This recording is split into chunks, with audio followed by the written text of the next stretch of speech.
I got so much motherfucking design on right now. Bring it down, bring it back, make it clap. I got 3 old thoughts, new block, wear that thing. Bitches on my line, and you know. Assalamualaikum warahmatullahi wabarakatuh. Kami dari kelompok 7 akan menjelaskan tentang akhlak terhadap Rasul serta pembelajaran YI. Nama saya Ayu Biasi dengan NPM 2211100411. Di sini saya akan menjelaskan tentang apa sih pengertian akhlak itu dan bagaimana akhlak yang baik terhadap Rasul. Yang pertama, pengertian akhlak. Apa sih akhlak itu? Nah, akhlak berasal dari bahasa Arab dalam bentuk jamak akhlak. Nah, sedangkan bentuk mufradnya adalah khuluq yang berarti budi pekerti, perangai, tingkah laku atau tabiat. Sedangkan menurut terminologi, akhlak yakni sifat yang tertanam dalam jiwa yang dengan mudah melakukan perbuatan-perbuatan tanpa memikirkan suatu pertimbangan. Jadi, pengertian akhlak seorang muslim kepada Rasul adalah perbuatan atau tingkah laku seorang muslim untuk meneladani sifat-sifat Rasul dan mengamalkannya dalam kehidupan sehari-hari. Materi selanjutnya yaitu akhlak kepada Rasul. Nah, kita sebagai umat muslim harus berakhlak baik kepada Rasulullah SAW meskipun beliau sudah wafat dan kita tidak berjumpa dengannya. Sebagaimana keimanan kita kepada Allah Subhanahu Wa Taala menjadikan kita harus berakhlak baik kepada Rasulullah. Nah, banyak cara yang dapat dilakukan dalam berakhlak baik kepada Rasulullah SAW. Di antaranya yang pertama, mengikuti dan menaati Rasulullah SAW. Nah, mengikuti dan menaati Rasulullah merupakan sesuatu yang bersifat mutlak bagi orang-orang yang beriman. Nah, karena hal ini menjadikan salah satu bagian penting dari akhlak kepada Rasul.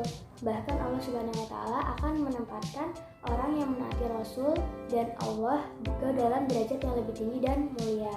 Hal ini terdapat dalam firman Allah surat An-Nisa ayat 69. Yang kedua, kecintaan dan memuliakan Rasulullah. Keharusan yang harus ditunjukkan dalam akhlak yang baik terhadap Rasul adalah mencintai beliau setelah kita mencintai Allah Subhanahu Wa Taala, sebagaimana telah ditegaskan dalam firman Allah yang artinya, katakanlah jika bapak-bapak, anak-anak, saudara-saudara, istri-istri, keluarga, harta kekayaan yang kamu usahakan, perniagaan yang kamu khawatiri kerugiannya, dan rumah-rumah tempat tinggal yang kamu sukai adalah lebih kamu cintai daripada Allah dan Rasulnya dan dari berjihad di jalannya. Maka tunggulah sampai Allah mendatangkan keputusannya dan Allah tidak akan memberi petunjuk kepada orang-orang fasik. Dalam surat At-Taubah ayat 24. Kemudian seseorang yang telah mengaku beriman tapi lebih mencintai yang lain selain Allah dan Rasulnya, maka Rasulullah tidak akan mengakuinya sebagai orang yang beriman. Kemudian yang ketiga, mengucapkan sholawat dan salam kepada Rasulullah SAW. Mengucapkan sholawat dan salam kepada Nabi Muhammad SAW sebagai tanda ucapan terima kasih dan sukses dalam perjuangannya.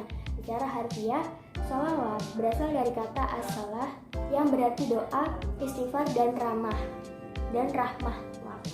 Nah, kalau Allah bersholawat kepada Nabi itu berarti Allah memberi ampunan dan rahmat kepada Nabi. Yang keempat, melanjutkan misi Rasulullah. Misi Rasulullah adalah menyebarluaskan dan menegakkan nilai-nilai agama, terutama agama Islam. Nah, tugas yang mulia ini harus dilanjutkan oleh seorang muslim karena Rasul telah wafat dan Allah tidak akan mengutus lagi seorang Rasul. Meskipun demikian, menyampaikan nilai-nilai harus dengan kehati-hatian agar kita tidak menyampaikan sesuatu yang sebenarnya tidak ada dari Rasulullah SAW. Kemudian yang kelima, menghidupkan sunnah Rasul. Nah, kepada umatnya Rasulullah SAW tidak mewariskan harta yang banyak, tapi beliau mewariskan Al-Quran dan As-Sunnah. Karena itu, kaum muslimin yang berakhlak baik kepada akan selalu berpegang teguh kepada Al-Quran dan hadis agar tidak sesat. Nah, beliau bersabda, aku tinggalkan kepadamu 2 pustaka. Kamu tidak akan tersesat selama bila berpegang teguh kepada keduanya, yaitu kitab dan sunnahku. Selain itu, Rasulullah SAW juga mengingatkan umatnya agar waspada terhadap bid'ah dengan segala bahayanya. Beliau bersabda, sesungguhnya siapa yang hidup sesudahku akan terjadi banyak pertentangan. Nah, oleh karena itu kamu semua akan berpegang teguh kepada sunnahku dan juga para sunnah penggantiku. Perkenalkan, nama saya Laila Kartika Rahayu, NPM 22111000126. Di sini saya akan memaparkan sedikit materi tentang contoh akhlak terhadap Rasulullah dan strategi pembelajarannya di MI. Yang pertama, contoh akhlak terhadap Rasul.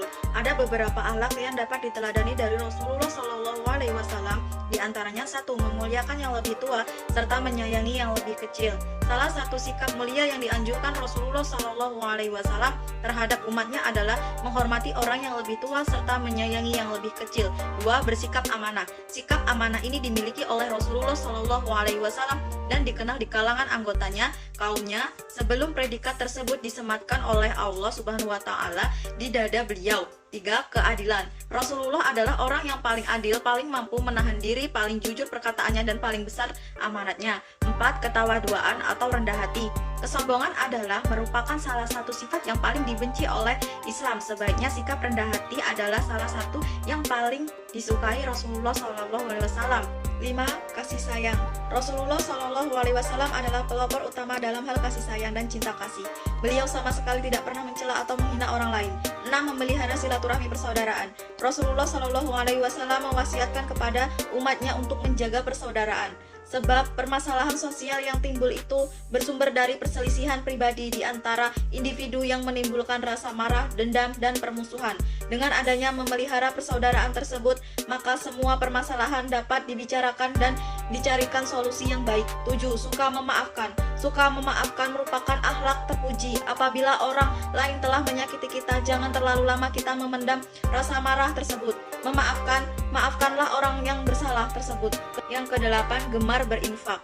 Derajat kedermawanan yang tertinggi adalah sikap itsar, yaitu tidak segan-segan berinfak kepada orang lain meski dirinya sendiri sebetulnya membutuhkan. Kemudian strategi pembelajaran di MI. Strategi pembelajaran adalah cara dan seni untuk menggunakan semua sumber belajar dalam upaya pembelajaran siswa. Penggunaan strategi dalam kegiatan pembelajaran sangat perlu karena untuk mempermudahkan proses pembelajaran hingga dapat mencapai hasil yang optimal. Strategi pembelajaran sangat berguna baik bagi guru maupun siswa. Bagi guru, strategi dapat dijadikan pedoman dan acuan bertindak yang sistematis dalam pelaksanaan pembelajaran. Bagi siswa, penggunaan strategi pembelajaran dapat mempermudah proses belajar karena setiap strategi pembelajaran dirancang untuk mempermudah proses belajar. Proses belajar siswa adalah singkatan dari PAIKEM. Pembelajaran aktif, inovatif, kreatif, efektif, dan menyenangkan. Berdasarkan pengertian di atas, dapat disimpulkan bahwa strategi pembelajaran PAIKEM, guru harus mampu mewujudkan pembelajaran aktif, kreatif, inovatif, efektif, dan menyenangkan dengan mengikut sertakan siswa dalam berbagai kegiatan pembelajaran, kemandirian, dan tanggung jawab serta dibina sejak awal pembelajaran.